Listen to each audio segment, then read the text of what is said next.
Musk, you've talked about technology advancing faster than our ability to understand it. And I'm wondering if social media and Facebook and Google and Russian trolls coming in, and is that maybe an example of that? Are you still worried about that problem? Well, I think cyber poses real risks to humanity, forgetting about the problem of even misinformation. I'm just thinking of, we have railroads running over 22,000 miles of track, and some of them are carrying ammonia, and some of them are carrying, chlorine and things. We have to carry them. We have no choice about that. We're required by law to carry them. And I would rather do that in a non-cyber world than a cyber world. And there are all kinds of things. The problem about something like cyber is that it's moving, and it's just unpredictable whether you'll get some crazy guy like stuck the anthrax in there. What they can do becomes magnified. I mean, when you saw what 19 guys did, on 9/11. I mean, tools in the hands, or potentially in the hands, of either crazy individuals, crazy groups, or even a few crazy governments, are really something. And we don't necessarily know what all the tools they have are, and that is moving all the time. I mean, again, Einstein said, I know not with what weapons World War III will be fought, but World War IV will be fought with sticks and stones. I mean, it's a dangerous world. I don't know if you've been following this, Warren, but what do you think of Elon Musk's behavior as a CEO? Well, I think it has room for improvement. Now, he would say the same thing. I mean, it's just, some people have a talent for interesting quotes, and others have a little bit more of a blocker up there that says this can get me in a problem. But he's a remarkable guy. But I just don't see the necessity to communicate. I think I've got 7 tweets because a friend of mine signed me up for it, and she's called me about 100 times saying, can I tweet this or that? And I've said yes to her 7 times, I guess, or something like that. I've never actually written one myself. I don't even know how to do it. Have you talked to Elon ever?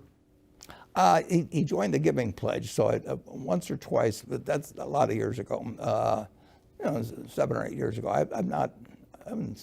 He hasn't come to our annual gathering, so I haven't seen him for 7 or 8 years. So let's talk about this trade war that's been going on a little bit with China. And I guess I'd like to ask you, do you think that Donald Trump was right in calling out the Chinese government and basically putting them on notice? I won't have any comment on that. In terms of political activity, I don't put my citizenship in a blind trust. So when the election comes around, I'll do something. On the other hand, people will interpret things I say about any president, as to some extent coming from Berkshire, and they don't come from Berkshire. I'm just an individual, so I think. I'm glad to talk about China, but I can't talk to you about that part of it. Fair enough. I mean, do you think there was room for improvement then in terms of the trade relationship between China and the United States? Well, I think that China and the United States absolutely are destined to be the superpowers,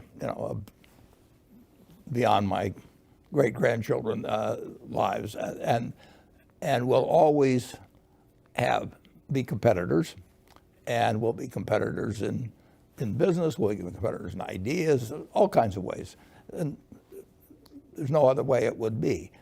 And we just have to make sure that competition doesn't get us to a point where we don't realize that the best world is one in which both the United States and China prosper. I mean, we do not want to have an island of prosperity in the rest of the world, envious of us in a nuclear age. And China doesn't, Russia doesn't. I mean, we all recognize the dangers of letting competition get out of control and become you can be competitors without being enemies, and that's what all powerful nations have to realize over time. I mean, it's different than 200 years ago when you could have some dominant country, and then they may have done some things that you didn't like, but it didn't threaten the existence of the world. You really threaten the existence of the world as we know it if important countries do not constantly recognize that they can compete, they can fight over certain things, but they can't regard it as essentially the equivalent of war. Here's a question from Kevin Chen, who is a Berkshire shareholder and an NYU professor. And he says, and this is sort of along the lines of what you were just saying, Warren, but do you think that U.S. and China will be able to resolve their differences, or are conflicts unavoidable?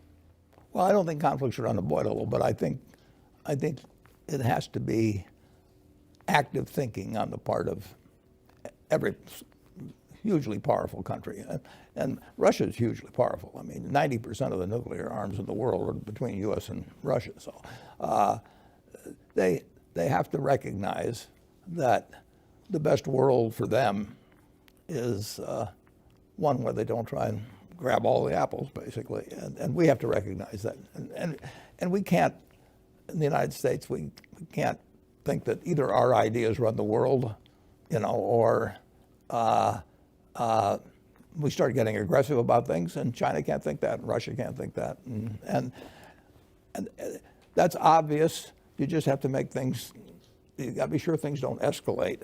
You have World War I, with an archduke, I mean, you get these, you can get chance incidents, and you really want to, I asked one of the presidents one time, in terms of what he would do if he awakened in the middle of the night with somebody coming to him and saying, absolutely, somebody else has launched, and would you launch on that?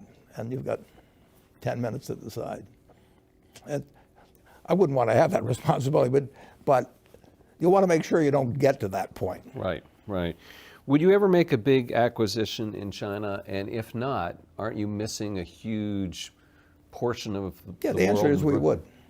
Yeah, we would. Have you looked? We've been made aware of some things, yeah. Are you concerned, on the flip side of the coin, are you concerned that the rule of law is different, that the accounting might be opaque? Well, I'd want to be sure I understood the accounting, obviously. Some businesses that'd be easier to do than others. But I know the laws, the customs, the accounting, the people better in the United States than any place else. So there's some small hurdle in many countries to get over, which I can get over. I mean, but I just don't. It's just not as easy as looking at something where I already know the answer, from previous transactions or something of the sort. So it's easier to make a big acquisition in the United States. I have to do more work if I'm looking beyond the borders. But I love the idea of doing it. When we made the acquisition in Israel a dozen years ago, I didn't know what the tax rates were there. I didn't know what corporate law. I suspected that it would all be answered satisfactorily, which it was, but I didn't just automatically know it. It seems like you're more open about doing a deal in China than in previous conversations. I don't think so. No,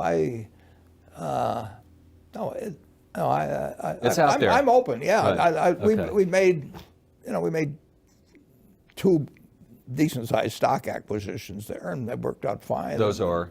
Well, PetroChina and BYD. BYD, yes. Yeah, BYD was Charlie's, but Right. Charlie's very well versed on China. Right. But, The U.S. trade deficit has been widening, and of course, a lot of that has to do with our trade with China. Is that something that worries you? well, I wrote an article about it for Fortune and the trade situation many years ago, and when our deficit got to be large in relation to GDP. I don't think it's essential to have a trade balance, but I think that if a trade deficit gets large and it looks like you have no way out from it, that can be a real problem over time. I mean, you're shipping little pieces of paper to the rest of the world, and they're shipping you goods. I mean, people are working, making underwear or shoes someplace, and they get little pieces of paper from us. And it gets very tempting if you've done that enough to make sure that those little pieces of paper aren't worth very much over time when they want to cash them for something. So you don't want to have, we don't have any problem running trade deficits, but if we ran really large ones and we sort of worked ourselves into a box where we didn't really have a solution to get the numbers down, it could be a problem. And I wrote about it one time, but it's kind of a nice thing, actually. Just, I mean, wouldn't you like to have something where you just send out little pieces of paper and somebody keep supplying you with your food or your, whatever. I'm living it. You're right? Yeah, right, exactly. Yeah, we call them credit cards in the United States. Exactly. Yes. Okay. And last question. China is facing its slowest growth in nearly 3 decades. The leadership there lowered the targets, I think, to around 6.5%, 6%. Are you concerned about this slowing growth and the impact on global markets?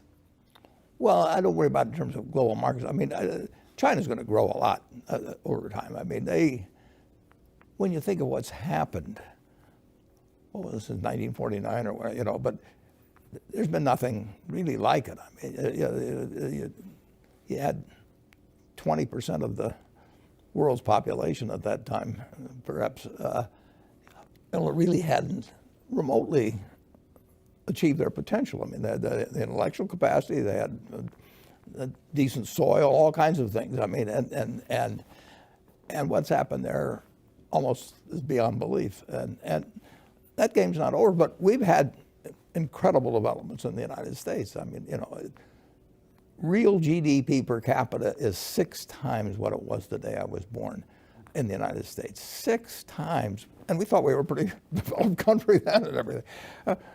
No, my parents wouldn't have believed it. I mean, they would have thought, that this kid has really got it made. Make more in the United States, and it was true. I mean, we had this tailwind, and China's had a hurricane behind it, in recent decades. In a good way. Absolutely. Because you were comparing it to the tailwind of the hurricane at your back. At their back, and they have found a way of life that is dramatically different than existed for the billion. There was a billion then, maybe a billion, 2 or 3, whatever it is now, and they have changed a country really of size. I don't think there's ever been anything like it. We've done it too, but it took somewhat longer. I mean, it was a more stretched out. It was a remarkable period, but when you go to, I first went there in 1995, and then they regarded it as a miracle, and then I went back 10 years later, and it was a whole different country beyond that. Warren Buffett, thanks so much for joining us. I'm Andy